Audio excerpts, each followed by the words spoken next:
میں سن 2000 تک 2002 3 4 تک غالباً اسلام آباد میں ملاقاتیں کرتا تھا لوگوں سے. وقت مقرر تھا، جگہ بھی تھی.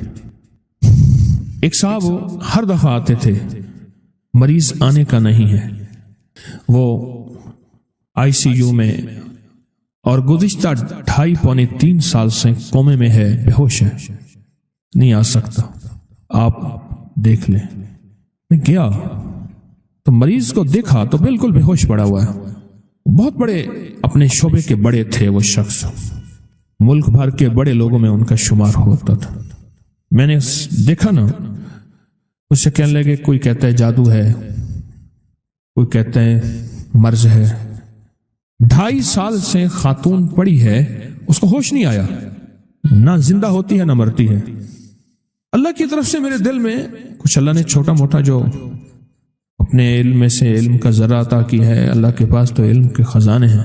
میں نے کہا اس کے لیے استغفار کریں اور ایک پوری کی پوری ٹیم بٹھائیں، کوئی مخلصین کی ہو جو استغفار کرے اس کے لیے، اور استغفار یہ کرے کہ اللہ تو اس کی روح اپنے پاس لے لے اور اس کو موت دے دے. بس استغفار کریں. اسے کہنے لگے موت؟ میں نے کہا سچ تو یہی ہے جو میری سمجھ میں آئی ہے، میں اپنی سمجھ کا دعویٰ نہیں کرتا. کچھ عرصے کے بعد وہاں کی ایک خاتون آئی، نرس، ریٹائر ہونے کے قریب تھی.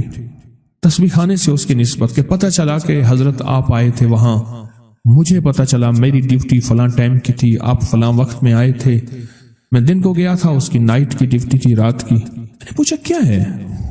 مجھے تو وہ خاتون کسی پکڑ میں نظر آئی ہے. مجھے کہنے لگی حضرت ہم بول نہیں سکتے، بڑے لوگ ہیں. اس کی ایک ملازمہ، اس کی ملازمہ اور اس کی ملازمہ کا بچہ تھا، گھر میں کام کرتی تھی. اس کے بچے نے اٹھا کے کوئی چیز کھا لی جو اس کے دسترخوان پہ پڑی تھی.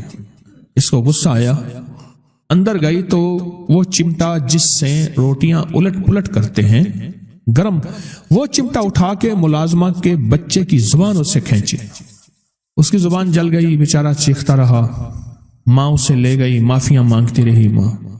بس کچھ ہی عرصے کے بعد اس کے سر میں درد ہوا اور سر میں درد کے بعد بے ہوش ہو گئی اور آج تک ہوش میں نہیں آئی. اللہ کے نبی علیہ السلام میرے کملی والے فرماتے ہیں میں 70 دفعہ صبح اور 70 دفعہ شام استغفار کرتا ہوں. نبی پاک معصوم تو فرماتے ہیں میں 70 دفعہ صبح، میں 70 دفعہ شام استغفار کرتا ہوں. وہ استغفار بنیادی طور پہ میرے آپ کے لیے ہے، وہ استغفار بنیادی طور پہ میرے آپ کے لیے ہے. مجھے بتانا ہے، آپ کو بتانا ہے، امت کے لیے کرنا ہے. اور اگر استغفار ہماری زندگی سے چلا جائے، نکل جائے، تو زندگی میں واقعات آتے ہیں، مشاہدات آتے ہیں، مشکلات اور پریشانیاں آتی ہیں. توبہ استغفار، توبہ استغفار. اس استغفار کی انسان کو ضرورت ہے، میت کو ضرورت ہے، بچوں کو ضرورت ہے، اولاد کو ضرورت ہے، موجودہ نسلوں کو ضرورت ہے، آنے والی نسلوں کو ضرورت ہے. کہ جو شخص یہ چاہتا ہے اللہ میری نسلوں کے لیے رزق کے دروازے کھلے رکھ، رزق کے روحانی اور رزق کے جسمانی. اللہ میری نسلوں کے لیے دنیا کی مہنگائیاں، حالات، کرائسس، ناکامیاں، اور پتہ نہیں آگے مہنگائیوں کی صورتحال کیا ہوگی، لیکن اللہ مجھ سے اور میری نسلوں سے رزق نہ چھین. تو فرمایا اس شخص کو کہے کہ سورۃ فاتحہ پڑھ، اور سورۃ فاتحہ کو ایک بار پڑھ، اور جب پہنچ ایاک نعبد و ایاک نستعین، اس کو 40 منٹ ایسے وجدان، ایسے درد، ایسی کیفیت کہ کوئی دنیا کا کوئی فرد مجھے یاد نہ رہے سوائے اس کی ذات کریمی کے، اور اس کو دہرا دہرا دہرا دہرا، اس کو دہرا. اور کہا کہ میں نے وہ پڑھنا شروع کر دیا، میں نے پڑھنا شروع کر دیا. شیخ حامد کوفی کہتے ہیں کہ کوفہ میں ہمارے ہاں ایک رئیس تھا اور لوگ اس کے در سے کھاتے تھے اور لوگ اس کے در سے بہت لیتے تھے اور بہت سخاوت چلتی تھی. اور سنا تھا کہ اس کے والد بھی ایسے رئیس تھے اور سنا تھا اس کے دادا بھی ایسے رئیس تھے. اور یہ بات سنی تھی کہ اس کے دادا نے کوئی عمل کیا تھا، اور ایسا نہیں، دادا کے بڑوں نے کوئی ایسا عمل کیا تھا جس میں اللہ سے نسلوں کے لیے رزق اور رزق کے خزانے منوائے تھے. کتنے لوگ ایسے ہیں، مال دولت چیزیں ایسے حالات اور گردش میں آئے کہ ناموری سے گمنامی میں چلے گئے. مجھے یاد ہے کہ میں ٹاؤن شپ میں ایک بندے سے ملا. یہ بات ہے آج سے کچھ 27-28 سال پہلے کم و بیش. ایسے چھوٹا سا کمرہ تھا اور مختصر سی 2-3 کرسیاں، ایک ٹوٹی سی میز، اور کہا کہ میں لاہور میں میرا سکہ چلتا تھا، میرا نام یہ ہے. نام مناسب نہیں، رازداری زندگی کا پہلا حصہ ہے، اور میرا نام یہ ہے، اور میرا اپنا ذاتی جہاز تھا، اور یہ مال تھا، اور یہ چیز تھا. اور آج میرا حال یہ ہے کہ اگر میں دوائی لوں گا تو یہ بندہ پیسے دے گا جو ساتھ کھڑا تھا، میرے پاس دوا کے پیسے نہیں ہیں. مجھ سے ایک ہمارے مخلص ہیں، وہ کہنے لگے کہ میرے والد جن کے پاس جاب کرتے تھے ان کا بہت بڑا کاروبار تھا. انہوں نے اس دور میں 14,000 کی گاڑی لی تھی نئی، اور پھر 16,000 کی گاڑی لی. نئی گاڑی کتنے کی؟ 16,000 کی گاڑی لی. 100 کا نوٹ بانٹتے تھے، صبح سے شام تک، شام سے صبح تک لوگ لائن لگا کے لیتے تھے.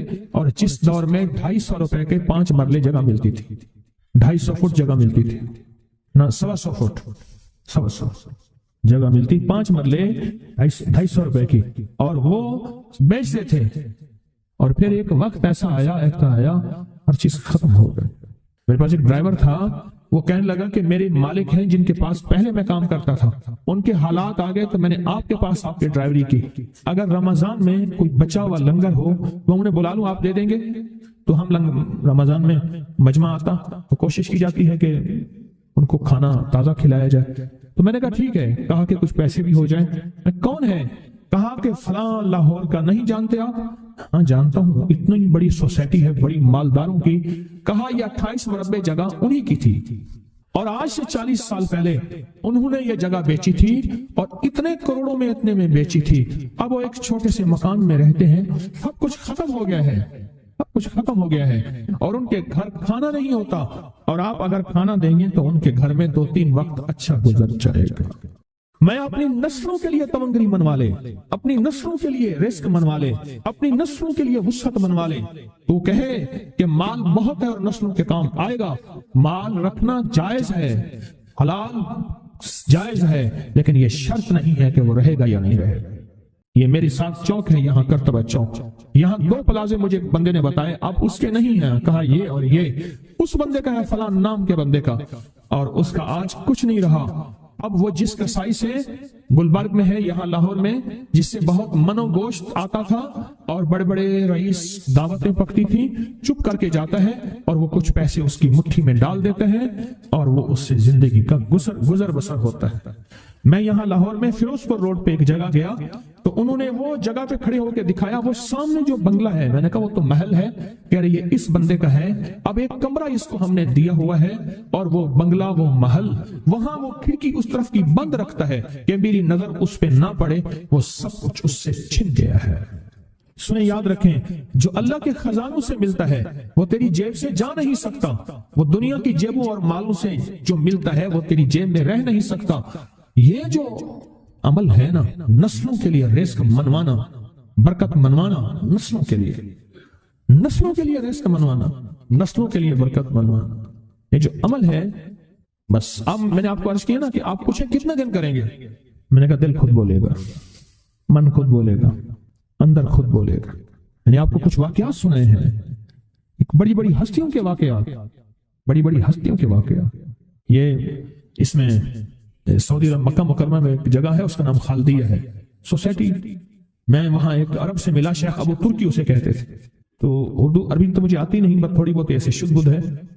تو وہ تھوڑی ہی دیر میں کہتے تھے، ایسے اٹھتے تھے نا، کہتے تھے اللہم ایاک نعبد و ایاک نستعین. میری ان سے چند ملاقاتیں ہیں. بوڑھے تھے، بابے تھے، کہ ان کے بڑے آئے تھے، اصل میں خلافت عثمانیہ تھی تو ان کے بڑے ترکیہ سے آئے تھے، تو پھر مکے میں رہتے تو وہیں کے ہو گئے. ان کا جو خادم تھا وہ اردو بولنے والا تھا اور انڈیا کا تھا، اس سے میرا تعلق تھا. تو میں نے اس سے پوچھا، میں نے کہا تیرا جو ہے یہ بابا یہ کیوں پڑھتا ہے؟ یہ پتہ نہیں. میں پوچھ کیوں پڑھتا ہے؟ اس نے کہا جلالی بابا ہے تو کہے گا مجھ سے. میں نے کہا میرا کہے. اچھا، وہ میرے اشارے دیکھ رہا تھا تو اس نے عربی سے پوچھا کیا کہتا ہے. اس نے ڈرتے ڈرتے کہا کہ جی آپ یہ کیوں پڑھتے ہیں؟ تو بڑا خوش ہو گیا، کہنے لگا پہلا بندہ ہے جس نے مجھ سے پوچھا، آج تو کسی نے پوچھا نہیں. پہلا بندہ ہے جس نے مجھے یہ پوچھا ہے، کہا جب ہم چھوٹے تھے ہمارے پاس بہت غربت تھی اور تنگ دستی تھی، تو میرے والد ہمیں بٹھا لیتے تھے اور ہم سورۃ فاتحہ پڑھتے تھے، اور جب پہنچتے تھے نا ایاک نعبد و ایاک نستعین پر، تو پھر اس کو میرے والد کہتے تھے دہراؤ، بہت زیادہ پڑھو، بہت زیادہ پڑھو، بہت زیادہ پڑھو، بہت زیادہ پڑھو۔ کام پڑھتے تھے، بہت زیادہ پڑھتے تھے، بہت زیادہ پڑھتے تھے۔ اور کہا میرے والد پھر دعا کرتے تھے اور ہم آمین کہتے تھے، اور میرے والد کہتے تھے چلو مبارک ہو، ہمیں جو ہے اللہ پاک وہ فلاں چیزیں، وہ حلاوے، وہ چیزیں کھلائیں گے۔ کہتے ابے کو دیکھتے تھے، ابا جی ہمارے پاس تو پیٹ بھر کے روٹی نہیں ہے، آپ کہتے ہیں اللہ وہ کھلائے گا، وہ کھلائے گا، اور ابا ایسے خوش ہو جاتا تھا۔ کیوں؟ ابے کو یقین تھا کہ سورۃ فاتحہ اس کریم نے قبول کر لی اور میرا کام ہو گیا۔ وَمَن يَتَوَکَّلْ عَلَى اللَّهِ۔ میرے بندے میری ذات پہ بھروسہ کر کے دیکھ، میرے قریب آ کے دیکھ، مجھ سے دوستی لگا کے دیکھ تو صحیح، میں کر کے دکھاؤں گا۔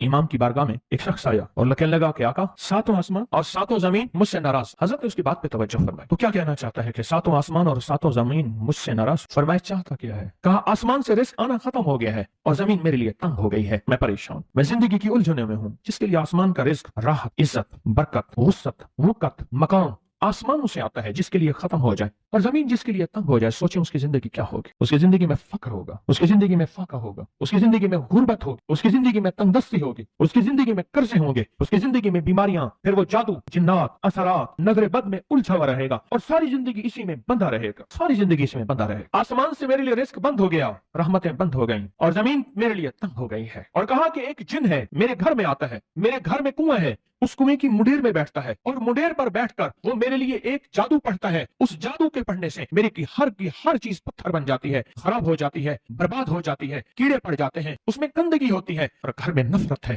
گھر میں پریشانی ہے، گھر میں حالات کی تنگی ہے، ہم ایک دوسرے کو خون کے پیاسے ہیں اور ایک دوسرے کو قبول نہیں کرتے۔ لفظ سخت ہے، وہ بولنا نہیں چاہتا، اس لیے رک جاتا ہوں۔ لفظ سخت ہے، وہ بولنا نہیں چاہتا، جو روایات اور کتابوں میں آیا ہے، اس لیے رک جاتا ہوں، اگلا لفظ ڈھونڈ کے لے آتا ہوں۔ اے اللہ کے ولی، آپ کے پاس اس کا کوئی حل ہے؟ بڑی دور سے آیا ہوں۔ کہا 3 کشتیوں کا سفر کیا ہے اور 2 جنگلوں کا، درمیان میں کوئی ندیاں آئیں، کوئی دریا آئے، کوئی سمندر آئے، 3 کشتیوں کا سفر کیا ہے اور 2 جنگلوں کا سفر کیا ہے، اور بڑی دور سے آپ کو ڈھونڈتا آیا ہوں، اور بس یہ ایک آس لے کے آیا ہوں کہ میری بھی کوئی غم کی داستان، میری بھی کوئی دل کی فریاد، میرے بھی کوئی آسمان بھی ناراض ہے مجھ سے، زمین بھی ناراض ہے، ساتوں آسمان ساتوں زمین مجھ سے ناراض ہیں۔ اور اس کے غم کی داستان ایسی تھی کہ مجمع میں ہر شخص بیٹھا، خود سید بادشاہ امام آل رسول وہ بھی بیٹھے، فرمایا آنسو بہا رہے تھے، غم، اس کی قسمہ پرسی کی حالت، اس کی حالات کی تنگیاں، اس کی حالات کی سختیاں اور اس کا انداز بیان، اور کہا کہ پھر وہ غم بیان کرتے ہوئے غم کے قصیدے پڑھتا تھا۔ کیوں؟ عرب پیدائشی ان کے اندر اشعار گھلے ہوئے ہوتے ہیں، اور وہ پیدائشی شاعر ہوتے ہیں، وہ اندر اشعار کہتا تھا، باہر پڑھتا تھا، اور کہا اس نے مجمع کو رلا دیا۔ حضرت امام جعفر صادق نے فرمایا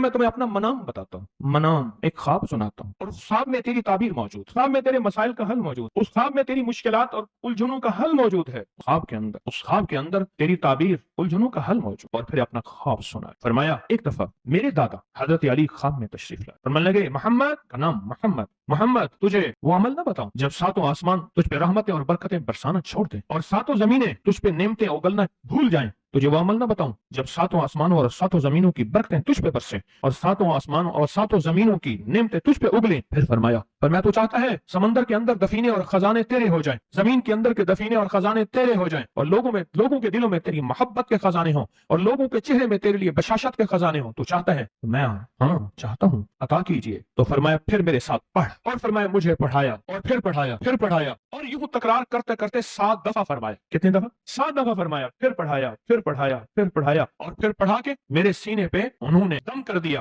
اور میرے سینے میں ایک ٹھنڈک پہنچی، اور فرمایا پھر اس کے بعد میں نے یہ اپنے لیے پڑھنا شروع کیا، اور جو بھی مصیبتوں کا مارا، تکلیفوں کا مارا، حالات کا مارا آیا، میں نے اس پہ پڑھنا اور اس کو دینا شروع کر دیا، اور اس نے بھی پڑھنا شروع کیا۔ محدثین نے لکھا ہے جو یہ عمل کرے گا، اگر 7 نہیں 70 جادوگر، 70 نہیں 70 100 جادوگر، 70 100 نہیں 70 1000 جادوگر، 70 1000 نہیں 70 لاکھ جادوگر اس پہ جادو کریں گے، تو اللہ آسمانوں سے اس پہ رحمتوں کے، برکتوں کے، عطاؤں کے وہ بادل بھیجیں گے جو اس پہ ڈھال بن جائیں گے، مصیبتیں اس سے دور ہوں گی، جادو اس سے خطا ہوگا، دشمن ناکام ہوگا، حالات کی تلخیاں دور ہوں گی، اور محمد اور آل محمد کی نسبت سے اللہ اس کو خوشیاں خوشحالیاں عطا کرے گا، راحتیں اور برکتیں عطا کرے گا، اور اس کی نسلوں میں زمین خزانے اگلے گی، آسمان رحمتیں برسائے گا، سمندر نعمتیں عطا کرے کرے گا اور دنیا کے چہرے اور لوگوں کے دلوں میں اللہ اس کی محبت ڈال پڑھیں اللہم صلی علی محمد و آل محمد. بہت زبردست عمل ہے. ہم ان ہستیوں کا ذکر خیر بھی کریں گے اور ان کے ذکر خیر کی نسبتوں سے زندگی کے مسائل مشکلات حل. ایک سوال ہے، اگر زندگی کے مسائل مشکلات حل ان ہستیوں کی نسبت سے نہیں ہوں گے تو پھر کب ہوں گے؟ ان کی نسبتیں، جن کی نسبتوں کو ہم ہر نماز کی التحیات میں پڑھتے ہیں،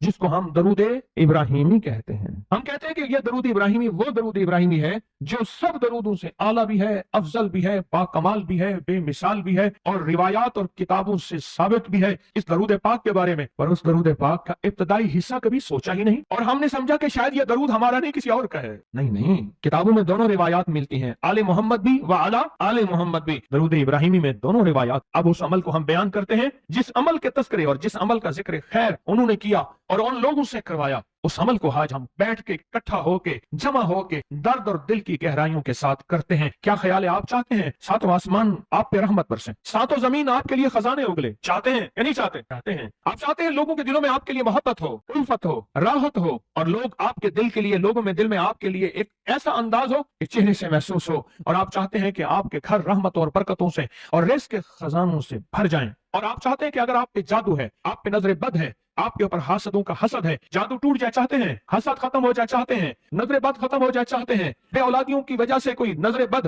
ختم ہو جائے چاہتے ہیں، اور آپ چاہتے ہیں کہ ساری کائنات، ساتوں آسمان اور زمین میں عرش سے لے کر فرش تک آپ کے لیے نور بھر جائے، راحت بھر جائے، رزق بھر جائے، صحت بھر جائے، عطا ہو جائے، مشکلات کا حل ہو جائے اور ناکامیاں دور ہو جائے. چاہتے ہیں یا نہیں چاہتے؟ چاہتے ہیں. تو پھر شیخ نے جو فرمایا، حضرت امام جعفر صادق نے جو فرمایا، اور جو قرآن کی 7 آیات پڑھوائی ہیں انہوں نے، آج میں وہ قرآن کی 7 آیات پڑھوں گا، آپ میرے ساتھ پڑھیں گے. ان کے پاس قرآن تھا، ان کے پاس فرمان مصطفیٰ تھا، ان کے پاس علم تھا، ان کے پاس ایمان تھا، ان کے پاس صبر تھا، ان کے پاس حوصلہ تھا، ان کے پاس شرافت تھی. وہ علم کے سمندر، وہ حلم کے سمندر تھے، وہ عطا کے سمندر تھے. ان کے پاس برکتوں کے خزانے تھے. انشاءاللہ یہ برکتوں، راحتوں، رحمتوں کے خزانے ہم نے ان سے لینے ہیں اور اسی محفل میں لینے ہیں. پڑھیں اعوذ باللہ من الشیطان الرجیم، بسم اللہ الرحمن الرحیم. پہلے پڑھیں، پڑھ لیا؟ پڑھیں میرے ساتھ. سلام قولا من رب الرحیم.